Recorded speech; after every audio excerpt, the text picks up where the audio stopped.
मैं 26 साल की हूँ। 2011 में चलती ट्रेन से मुझे कुछ बदमाशों ने, मैं वॉलीबॉल चैंपियन भी रह चुकी हूँ, 2011 में चलती ट्रेन से मुझे बदमाशों ने एक गोल्ड चेन पहनी थी, चलती ट्रेन से मुझे उठा के बाहर फेंक दिया था। लखनऊ से दिल्ली आ रही थी मैं। कंपार्टमेंट में बहुत सारे, जनरल कंपार्टमेंट था, बहुत सारे लोग थे, किसी ने मना नहीं किया। एक प्लेयर का जो स्पिरिट होता है वो अपने आप, जब कोई छीनने की कोशिश करता कुछ भी, वो देता नहीं है। तो मेरे में भी था, मैंने मना किया और उन्होंने मुझे चलती ट्रेन से, वो 4-5 थे, उन्होंने बाहर फेंका। दुर्भाग्य ये था कि उसी समय दूसरी ट्रैक से ट्रेन आई और मैं उस ट्रेन में टकराई, फिर नीचे गिरी, दोनों ट्रेनें निकल गईं। कुछ देर बाद मैंने हाथ को ऐसे रख के उठने की कोशिश किया तो देखा कि मेरा पैर कट चुका था। थाई को उठा के देखा, मेरा पैर ऐसे जीन्स में लटका हुआ था, ब्लड फोर्सफुली निकल रहा, दूसरे पैर की हड्डियां टूट टूट के बाहर निकल चुकी थी। पूरी रात मैं चिल्लाती रही ट्रैक पे, छोटे छोटे पत्थर होते ऐसे चिल्लाती रही कि कोई बचा ले, कोई नहीं आया बचाने। और जब पूरी रात चिल्लाते चिल्लाते इतना कि मुझे दिखाई भी देना बंद हो गया, जब ट्रेन आता था तो वाइब्रेट होता था। इतना ही नहीं, फ्री का इनविटेशन भी लोगों को मिल गया था, कुछ लोगों को।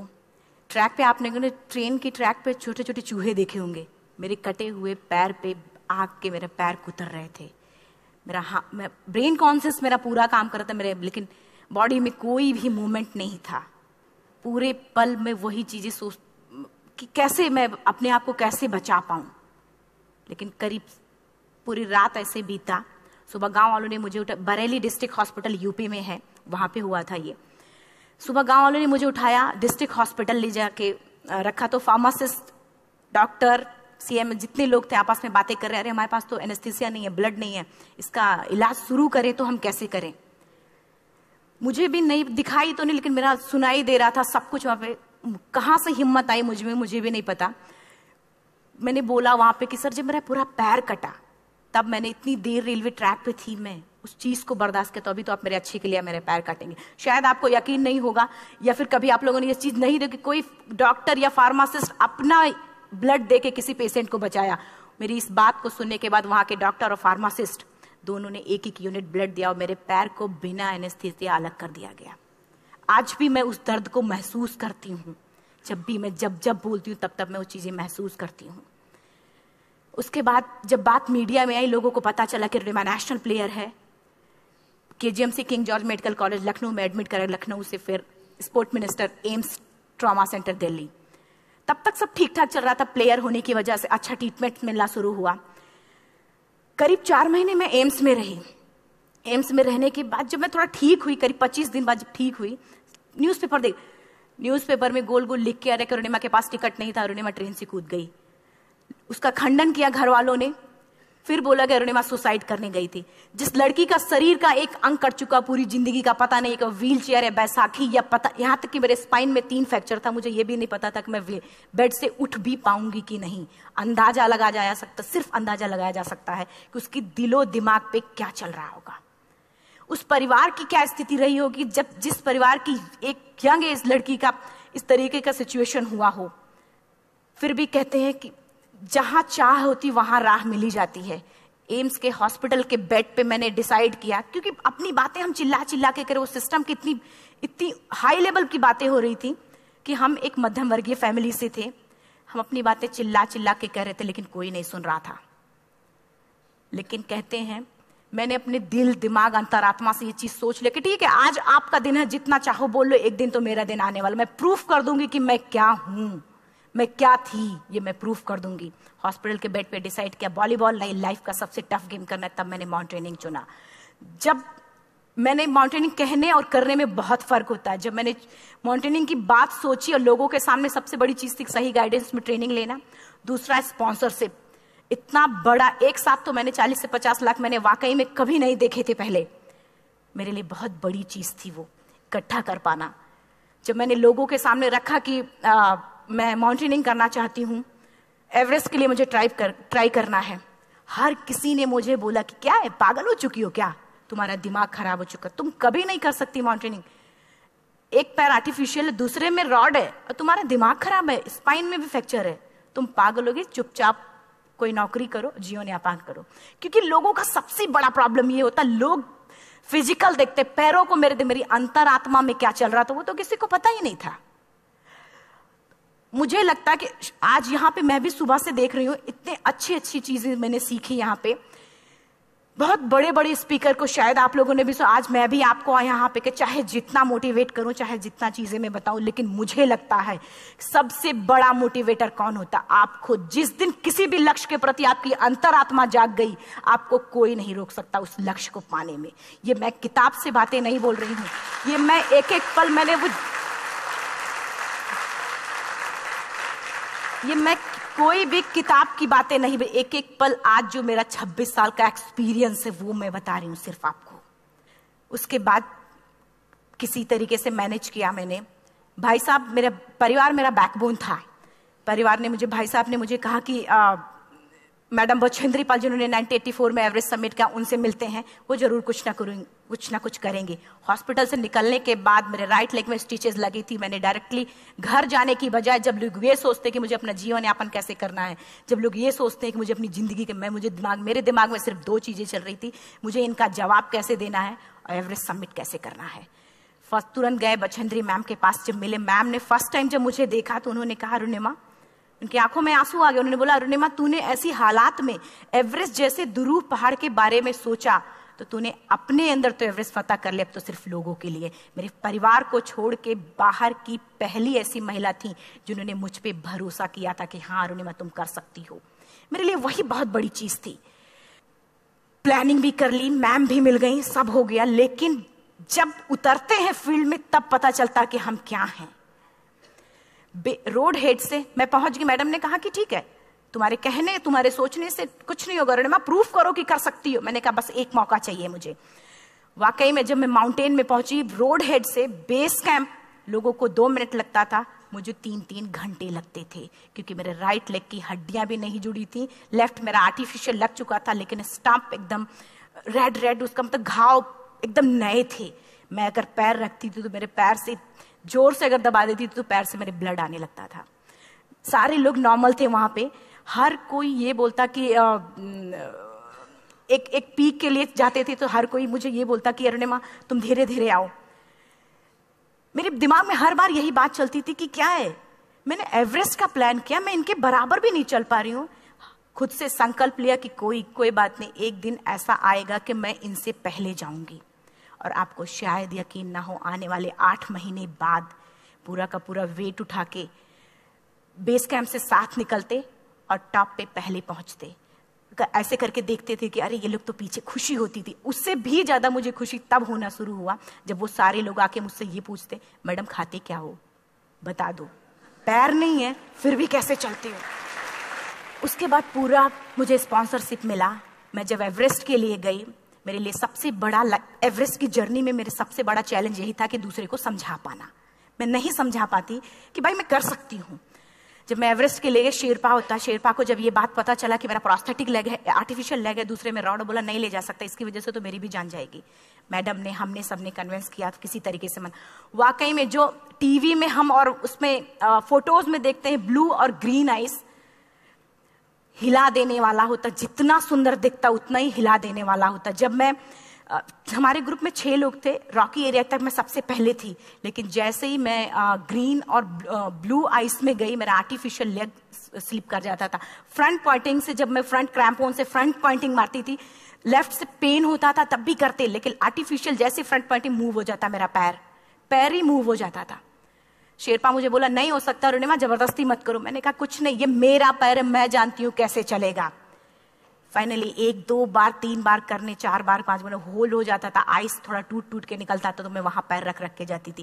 कैंप 3 तक ठीक था, प्रॉपर एक्लेमेटाइज किया अपने आप।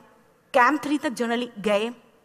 बात जब कैंप 3 के ऊपर की होती है, साउथ कोल समिट, अच्छे माउंटेनियर, अच्छे दिलेर के हौसले धरे के धरे तब रह जाते हैं जब अपनी आंखों के सामने किसी को मरता देखता है, और दिमाग में बात, जब जिसको डिसीजन मेकिंग, और जब दिमाग में बातें जब ये आने लगती हैं कि अरे जिस चीज के लिए हम जा रहे हैं उसी चीज के लिए आदमी मर रहा है, इसी चीज के लोग लिए मर चुके हैं।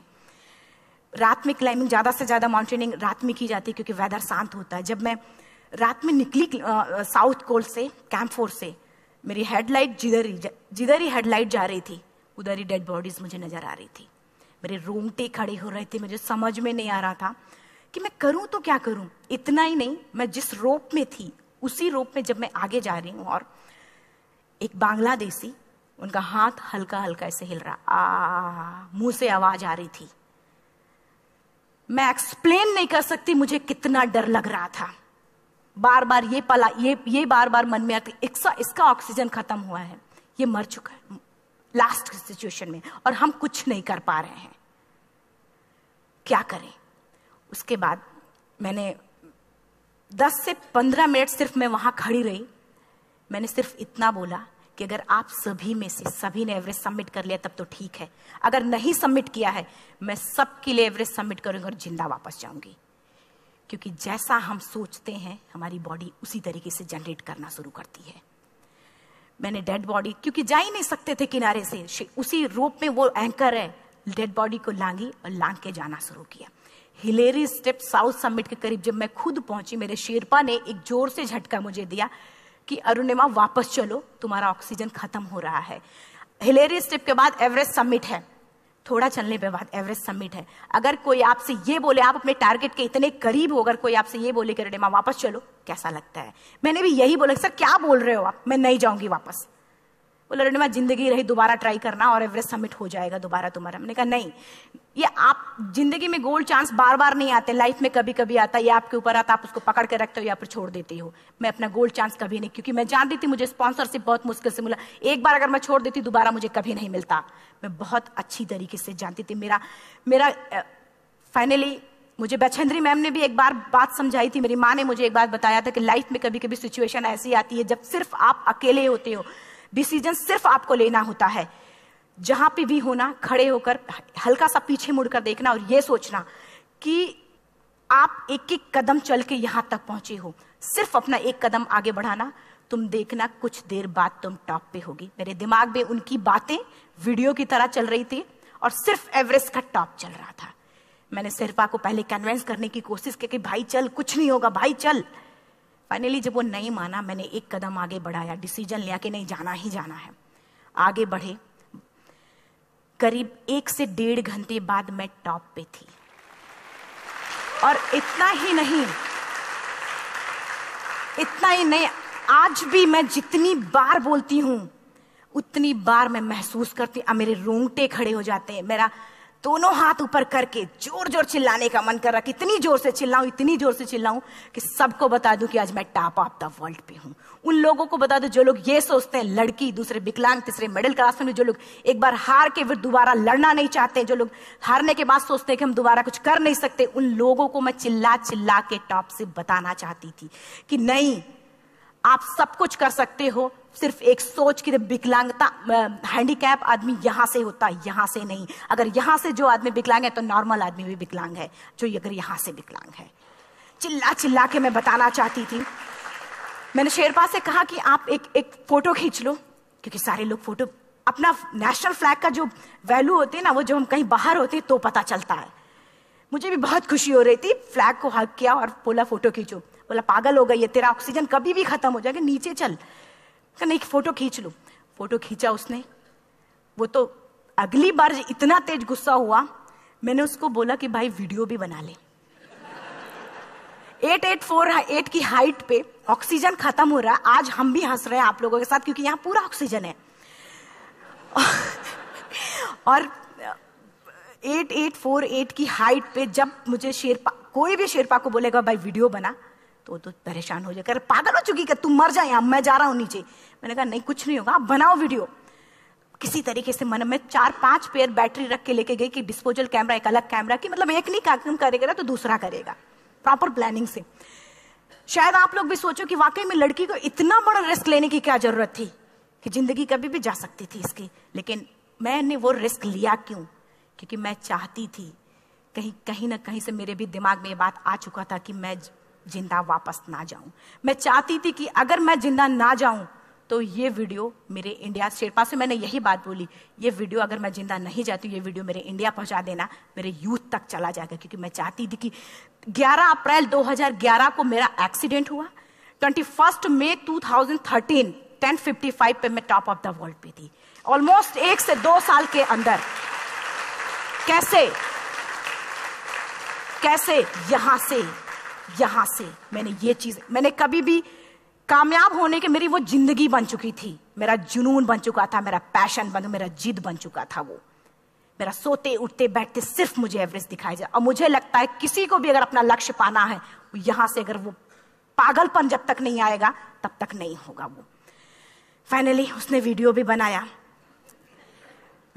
आप बोल रहे फटाफट अरुणिमा नीचे भागो। जब मैं टॉप पे थी तो कुछ लोग और भी थे, लेकिन 10:55 पे मैंने एवरेस्ट समिट, 11 बजे के बाद अगर कोई अटेम्प्ट करने की कोशिश करता है तो उसको सुसाइड अटेम्प्ट बोलते हैं। जैसे ही मैं नीचे चलना शुरू की, मैंने कहा भाई हाँ चल नीचे चलते हैं। ज्यादा से ज्यादा मौतें नीचे आते वक्त होती हैं एवरेस्ट पे। जब मैं नीचे आ रही हूँ, थोड़ा दूर ही मैं नीचे चली थी, मेरा ऑक्सीजन पूरी तरीके से खत्म। सिर्फ अंदाजा लगा सकता कि जब ऑक्सीजन खत्म हुआ क्या परिस्थिति रही होगी। मैं ऐसे नीचे गिर गई और शेरपा मुझे बोला कि अरुणिमा मुझे यकीन नहीं था कि तू एवरेस्ट सबमिट कर पाएगी, लेकिन फिर भी तूने किया। मैं चाहता हूं कि अरुणिमा जिंदा चल, तू वापस उठ, खड़ी हो। मुझे खड़ा करने की वो कोशिश कर रहा था बार बार, मैं खड़ी नहीं हो पा रही थी। वाकई में दम ही नहीं था। लेकिन फिर भी कहते हैं कि जैसे हमारे नियम होते हैं वैसे ऊपर वाले के भी नियम हैं। उसकी लिस्ट में जब मेरा नाम नहीं है तो वो मुझे नहीं ले जा सकता। अगर दूसरी चीज, मेरा कॉन्सेप्ट एकदम क्लियर हो चुका था। जब रेलवे ट्रैक पे मैं थी, रेलवे ट्रैक पे 7 घंटे में पड़ी थी, 49 ट्रेन अप डाउन हुई थी, तो मेरा कॉन्सेप्ट एकदम क्लियर हो चुका था। इसका मतलब है कि ऊपर वाले ने अगर मुझे कुछ बचाया है तो कुछ ना कुछ इतिहास रचने के लिए बचाया है। मैंने पॉजिटिव तरीके से सोचा। और उसी समय एक ब्रिटिश क्लाइंबर नीचे से ऊपर आ रहा था और उसके पास 2 ऑक्सीजन, तो उसने एक को वहीं फेंका और दूसरे को लेके नीचे जाना शुरू किया क्योंकि वेदर खराब था। मेरा शेरपा मुझे एंकर किया और जाने लगा नीचे, और वो फटाफट उसको लेके आए, मुझे लगाया। उसने बोला अरुणिमा तू बहुत लकी है कि तुझे यहाँ पे ऑक्सीजन मिला है। वाकई में ऊपर वाला भी चाहता है कि तू जिंदा रहे। वो मुझे बार बार लकी लकी बोल रहा था। शायद आप लोग में से भी कोई होगा कि जो लक और भाग्य जैसी चीजों पे यकीन करता हो, या पता नहीं भी। मैं किसी की भावनाओं को ठेस नहीं पहुंचाना चाहते, लेकिन मैं किसी भी चीजों पे भरोसा नहीं करती, क्योंकि मेरा मानना है कि लक भी उसी का साथ देता है जिसके अंदर जीतने का जज्बा है। अगर आपके अंदर जीतने का जज्बा नहीं है, चारों तरफ सिर्फ बहाने होते हैं, सिर्फ बहाने, इतना सारा एक्सक्यूज होता। शायद मैं भी अगर वापस आ गई होती तो मैं बोल देती मेरा ऑक्सीजन खत्म है, कोई मुझसे पूछने ना बचेंद्री मन, ना मेरा परिवार, कोई भी मुझसे मुझे पूछने नहीं आता। लेकिन क्या कभी मैं अपने आप को समझा पाती? कभी नहीं। फाइनली जो भी था, लक भाग्य किस्मत में नीचे आ रही थी, बहुत खुश थी। माउंटेन, डेड बॉडीज, मेरा शेरपा, ये लोग थे। मैं किसी से शेयर भी नहीं कर पा रही थी कि अरे मैंने एवरेस्ट सबमिट किया, किसी से शेयर भी नहीं कर पा रहे थे। फटाफट मैंने नीचे हील मार मार के, हमारे से हील मार मार के नीचे आ रहे थे। एकाएक मेरा प्रोस्थेटिक लेग, पूरा का पूरा लेग ही निकल गया। -60 डिग्री तक टेम्परेचर डाउन हो जाता है एवरेस्ट पे। मेरा हाथ वगैरह ये सब ऐसे मूवमेंट, ऐसे मुड़ नहीं रहा था, ब्लड निकलने लगा था, ये सब यहाँ तक। मुझे शेरपा से मैं बोल रही हूँ कि ऑलरेडी मेरा पैर कटा हुआ है, अगर दिमाग में ये बात है कि मेरा हाथ भी काटना पड़ेगा, कैसा लगेगा मेरे दिमाग, क्योंकि ये ऐसा मूवमेंट, रेड 3 स्टेज होती हैं। रेड मेरा हो चुका था, रेड, ब्लैक, ब्लू, ब्लैक हो तो काटना पड़ेगा। तो बार बार मैं बोल रही हूँ शेरपा से कि भाई हाथ मेरा कुछ हो रहा है, इसमें मूवमेंट नहीं हो रहा है, यहाँ सबसे ब्लड हो रहा है। बोला अरुणिमा कुछ नहीं, जितना नीचे जाएंगे उतना अच्छा होगा। प्रोस्थेटिक लेग मेरा निकल चुका है, मैं रुकी हूँ, मेरा ऑक्सीजन चल रहा, बड़े मुश्किल से, लक भाग्य किस्मत जो भी था मुझे मिला था। शेरपा मेरे आगे है, लास्ट मोमेंट तक वो मुझे बोलेगा, अगर वो मैं नहीं चलती वो मुझे छोड़ के चला जाए। गलती उसकी भी नहीं होती, क्योंकि वो क्या करे, क्लाइंबर की वजह से, या तो अपनी जान वो भी दी, गलती उसकी भी नहीं है। लास्ट में मेरी आंखों से आंसू निकलने लगा। मैंने सोचा क्या करूं अब, रोने अपने आप आंसू ने कहीं ना कहीं से आ ही जाता है। दूसरे पल मुझे समझ में आ गया कि रोने धोने से कुछ नहीं होगा। मैंने आंसू को पोंछा और रोप, जो मेरी रोप थी, रोप को पकड़ा, दूसरे हाथ से आर्टिफिशियल लेग को, पैर को घसीट घसीट के चलना शुरू हो गया, क्योंकि मेरे पास यही था, ये तो दूसरा था, गिव अप कर दो ही चीज थी। पैर को घसीट घसीट चलना शुरू हुआ। कुछ दूर नीचे चलने के आने के बाद रॉक था, उसमें घुसे, पैर को खोला, सही किया, फिर नीचे चला। Camp 4 to summit to camp 4 3500 feet है, और इसमें टोटल जनरली लोग 16 से 17 घंटे में सबमिट कर लेते हैं। मुझे टोटल 28 घंटे लगे थे। हर माउंटेनियर, चाहे बाहर का या फिर इंडिया का, हर किसी ने ये मान लिया था कि अरुणिमा जिंदा वापस नहीं आएंगी। हर किसी ने ये चीज मान लिया था। लेकिन मुझे लगता, जब मैं वापस साउथ पोल पहुंची, जब मैं टेंट का जिप खोला, मैंने हर किसी ने कहा कि अरे तू यहाँ है, हम तो सब सोच लिए थे तू चली गई। हर किसी ने ये बोला था। फिर सब खुशी मना रहे थे हम सब। देखिए, ये सब बताने का मेरा सिर्फ एक मकसद था कि सब कुछ हम में है, हम जैसा चाहे वैसा कर सकते हैं। ऑलरेडी टाइम हो चुका है। मैं एक 4 लाइन की पंक्ति सिर्फ बोलूंगी। मैं एक्चुअली मेरा एम है कि मैं वर्ल्ड के जो कॉन्टिनेंट है, कॉन्टिनेंट के हाईएस्ट पीक समिट करूं। एशिया का एवरेस्ट हो चुका है, अफ्रीका किलिमंजारो हो चुका है, यूरोप का एल्ब्रुस हो चुका है। 23 नवंबर को मैं जा रही हूँ ऑस्ट्रेलिया हाईएस्ट पीक के लिए। बस आप लोगों की गुड विशेस चाहिए। और 4 लाइन, अभी तो इस बाज की असली उड़ान बाकी है, अभी तो इस बाज की असली उड़ान बाकी है, अभी तो इस परिंदे का इम्तिहान बाकी है, अभी अभी मैंने लांघा है समुद्रों को, अभी तो पूरा आसमान बाकी है। Thank you so much, thank you.